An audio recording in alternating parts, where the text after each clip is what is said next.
Hello guys, അങ്ങനെ ഇന്ന് ഞാനും മനീഷേട്ടനും വന്നിരിക്കുന്നത് പാറക്കാട് റിസോർട്ടിലാണ്.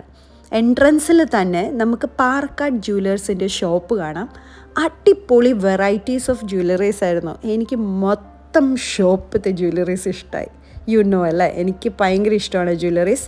അങ്ങനെ ഇരിക്കുമ്പോഴാണ് മനീഷേട്ടൻ എനിക്കൊരു ഗിഫ്റ്റുമായിട്ട് അവിടെ വരുന്നത്.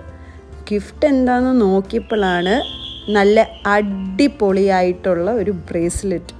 അടിപൊളി എന്ന് പറഞ്ഞാൽ നല്ല സ്റ്റോൺ വർക്കുള്ള അടിപൊളി ഒരു പാറ്റേൺ ആയിരുന്നു. എനിക്ക് ഭയങ്കര ഇഷ്ടമായി. അത് കഴിഞ്ഞ് ഞങ്ങൾ ഷോപ്പിൽ നിന്ന് പുറത്തിറങ്ങി. അങ്ങനെ പാറക്കാട് റിസോർട്ട് എക്സ്പ്ലോർ ചെയ്യാമെന്ന് വിചാരിച്ചു. അങ്ങനെ അടിപൊളിയായിട്ടുള്ള ആംബിയൻസ് ആയിട്ടുള്ള റിസോർട്ടാണ്. ഞാൻ അവിടെ സ്റ്റേ ചെയ്തത് കേവ് റൂമിലാണ്.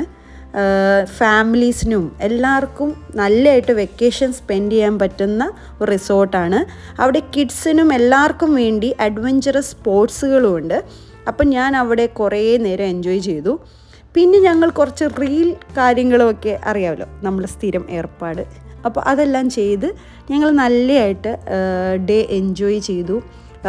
എൻ്റെ ഒരു വെക്കേഷൻ ഒരു 2 to 3 days വെക്കേഷൻ ആയിരുന്നു. എന്തായാലും മാക്സിമം ഞങ്ങളുടെ പേഴ്സണൽ ടൈം സ്പെൻഡ് ചെയ്തുകൊണ്ടിരുന്നു. അത് കഴിഞ്ഞ ശേഷം എനിക്ക് അറിയുന്നുണ്ടായിരുന്നില്ല അവിടെ എനിക്ക് ബർത്ത്ഡേ സെലിബ്രേഷന് വേണ്ടി സർപ്രൈസ് ഉണ്ടായിരുന്നു എന്നുള്ളത്. അപ്പോൾ എൻ്റെ കുറച്ച് ഫ്രണ്ട്സ്, അമൃത ഉണ്ടായിരുന്നു, വിനു, ബിബിഷ, അങ്ങനെ എല്ലാവരും വിളിച്ചിട്ട് ഒരു പേഴ്സണലായിട്ടുള്ള ഒരു ക്യൂട്ടായിട്ടുള്ള എൻ്റെ ബർത്ത്ഡേ സെലിബ്രേഷൻ അവിടെ ഉണ്ടായിരുന്നു. അതെനിക്ക് ഭയങ്കരമായിട്ട് സന്തോഷം തന്ന ഒരു കാര്യമായിരുന്നു, കാരണം അത് അൺഎക്സ്പെക്റ്റഡ് ആയിരുന്നു.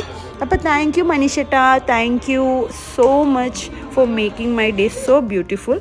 അത് കഴിഞ്ഞ ശേഷം അവിടെ ഞാൻ എല്ലാവരോടും ടാറ്റാ ബൈ ബൈ എല്ലാവരെയും കെട്ടിപ്പിടിച്ച് ഞങ്ങളുടെ ആയിട്ടുള്ള ടൈം സ്പെൻഡ് ചെയ്ത് കഴിഞ്ഞ ശേഷം ഓഫ് കോഴ്സ് മറക്കാൻ പാടില്ല ഈ ഒരു സർപ്രൈസ് തന്ന ഞങ്ങളുടെ പാറക്കാട് ടീമിനോട് 100,000 നന്ദി.